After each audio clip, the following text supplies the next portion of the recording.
Enfin, comment expliquez-vous le rapprochement de Paul Kagame avec Touadéra alors que ce dernier est combattu par la France?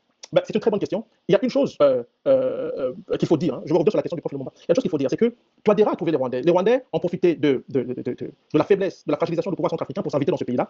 Et à l'époque, le Rwandais assurait la sécurité de Mme Samba, qui était la présidente à l'époque. C'était un des agents des services de renseignement rwandais, des agents des services de renseignement rwandais qui étaient autour d'elle. Et donc, Touadéra a continué sur cette lancée. Et c'est là où les enjeux géopolitiques exigent une certaine distance, le sens de la nuance et de la complexité. Le fait que la France se soit rapprochée de Kagame n'empêche pas Kagame de traiter avec Touadéra qui traite avec les Russes. Et c'est là où vous comprenez l'importance d'agir en fonction de ses intérêts. Touadéra agit en fonction des intérêts de son pays, tout comme Kagame. Le rapprochement avec la France rencontre d'abord les intérêts de Kagame, qui sait qu'il a été de plus en plus lâché par les États-Unis et la Grande-Bretagne, et qu'il était essentiel pour lui de se rapprocher de la France et de se servir de la France comme marchepied pour neutraliser aussi le dossier judiciaire, parce que c'est en France où il y a un dossier judiciaire sur l'attentat de 6 avril. Considéré comme l'élément déclencheur du génocide, cet attentat a été commis par Kagame. Kagame a abattu 2 chefs d'État africains, donc le président du Rwanda, Cyprien Ntaryamira, et le souverain du Rwanda, Juvenal Habyarimana, et le président du Burundi, Cyprien Ntaryamira. Il a participé à l'assassinat de Laurent Désiré Kabila, donc c'est un voyou qui a perpétré beaucoup de crimes en Afrique des Grands Lacs et qui se rapproche de la France pour trouver une sorte de parapluie protecteur après ces distances qui s'observent avec ses partenaires traditionnels que sont les États-Unis et la Grande-Bretagne. C'est une question d'intérêt, je pense que les uns les autres se positionnent en fonction de cela. Maintenant, oui, le professeur Lumumba soutient Kagame. Vous savez, il y a beaucoup d'Africains qui soutiennent Kagame parce que les gens ne connaissent pas l'histoire des Grands Lacs. Il y a beaucoup même des universitaires qui ne connaissent rien de l'histoire des Grands Lacs. Déjà, dans ce dossier-là, quand vous lisez la littérature, qu'on voit tout le débat qui existe surtout en France sur cette affaire, vous vous rendez compte du problème.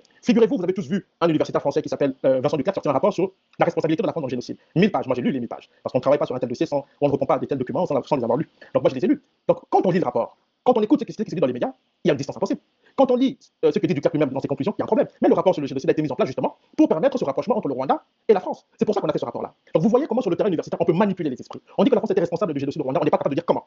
On dit que la France était responsable du génocide tout en apporte une lourde responsabilité dans le génocide tout en disant qu'il n'est pas complice. Comment expliquer ça? Moi, c'est ce qui arrive quand on politise des débats qui exigent une certaine rigueur. Je tiens à rappeler que Vincent Duclerc et les gens qui ont produit ce rapport-là ne sont pas des spécialistes du Rwanda, ils ne savent rien de l'Afrique. Le monsieur est un spécialiste de l'affaire Dreyfus. Donc c'est comme si on appelle un spécialiste de la Mongolie pour faire un rapport sur la Côte d'Ivoire. Alors qu'il n'a jamais, il ne sait même pas où se trouve la Côte d'Ivoire sur la carte. Donc tout ça n'est pas sérieux. Voilà pourquoi nous exhortons, nous demandons aux gens de se documenter, de beaucoup se documenter, d'aller regarder les travaux qui ont été faits sur le sujet. Et donc quand vous avez des gens comme le professeur Lumumba, des gens comme le professeur Lumumba sont des gens qui ont été endoctrinés par la propagande du Rwanda, parce que le Rwanda a déployé des moyens extrêmement importants pour endoctriner le monde entier. Pendant des années, j'expliquais aux gens que le Rwanda n'était pas un pays prospère, c'était un pays pauvre. Les gens disaient, mais tu le dis parce que tu es congolais d'origine, parce que tu es contre Kagame. Mais il y a 2-3 ans, on a découvert, grâce aux données qui ont été publiées par le Financial Times, que le Rwanda falsifiait les chiffres avec l'aide de la Banque mondiale, avec l'aide des institutions financières internationales. Pourquoi? Parce que ce sont les institutions financières internationales qui ont soutenu le Rwanda pendant que le Rwanda pillait les ressources du Congo. La Banque mondiale a fermé les yeux au point qu'un responsable, un fonctionnaire de la Banque mondiale a dit le silence de la banque à l'égard du Rwanda et de l'Ouganda, alors que ces pays pillent le Congo, finira par un jour se retourner contre l'institution. C'est les formes c'est dans les rapports des Nations Unies. Voyez-vous? Donc il y a beaucoup de gens qui parlent du dossier rwandais sans le comprendre. Il y a beaucoup de gens qui ont été endoctrinés par la propagande du FPR. Vous savez, en 98, Kagame a d'une phrase, un journaliste britannique, quand on lui a demandé comment tes crimes dans la région ne sont pas connus, il avait dit nous avons mené la guerre de la communication mieux que quiconque. Nous avons trouvé une nouvelle façon de faire les choses. En matière de communication, il faut reconnaître que Kagame est redoutable. Il dépense beaucoup d'argent pour maintenir la doxa officielle du génocide et des réalités qui sont fausses. Et l'un des magazines d'ailleurs qui est très pro-FPR et qui reçoit des fonds rwandais, c'est Jeune Afrique. Regardez les reportages de Jeune Afrique sur le Rwanda, ils sont toujours complaisants. Et quand il y a une polémique, une controverse sur le Rwanda, vous allez voir une interview ou des articles dans Jeune Afrique. Et ça, c'est juste un journal, un magazine parmi tant d'autres. Il y en a beaucoup. Nous qui travaillons sur le dossier, nous les connaissons et nous savons qui est qui dans ce dossier. Nous savons ceux qui sont rigoureux et sérieux et ceux qui s'essayent.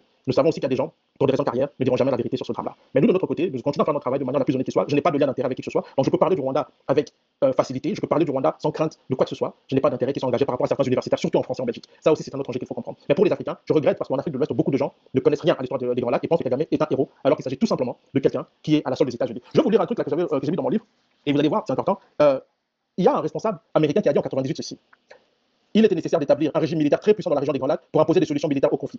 Washington considère Paul Kagame comme un excellent stratège militaire autour duquel il a été décidé de promouvoir la stabilité de la région des Grands Lacs. Quand on dit stabilité, vous comprenez, selon les normes américaines. Donc ceux qui n'avaient pas compris le film des événements dans la région des Grands Lacs dans les années 90, et ceux qui ne comprennent pas aujourd'hui pourquoi Kagame est adulé dans les grands médias occidentaux et pourquoi aujourd'hui il est présenté comme un grand leader africain, doivent garder à l'esprit une chose. C'est le nègre, non pas de la France, mais de ceux qui aujourd'hui dominent la France, y compris dans ses propres prétendants africains. Je parle des États-Unis, de la Grande-Bretagne. Ils sont en train de le lâcher, et ce sont eux qui l'ont d'abord fabriqué. Et tant qu'on ne comprendra pas cela, on ne comprendra pas pourquoi cet homme, cet assassin de 3 chefs d'État africains, est présenté comme un héros qui aurait arrêté un génocide qu'il a pourtant lui-même orchestré. Je veux finir par rendre hommage à un homme, Aimable Karissira, un Rwandais, un rescapé de génocide, un Tutsi, qui a été incarcéré cette semaine par le pouvoir de Kagame. Pourquoi? Parce qu'il a parlé de sa souffrance. Et le cas d'Aimable doit interpeller ceux qui pensent que Kagame a arrêté le génocide au Rwanda. Aimable est un Tutsi et une partie de sa famille a été massacrée par les soldats de Kagame.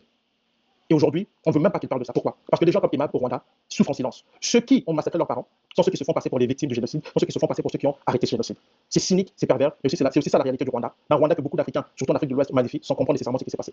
Mes pensées vont à Aimable où il est. J'espère en tout cas qu'on ne va pas nous annoncer qu'il s'est suicidé comme on l'a fait avec Kizito Mihigo, un Tutsi assassiné par le régime de Paul Kagame. Je vous remercie, chers amis, de m'avoir suivi et passez un bon dimanche.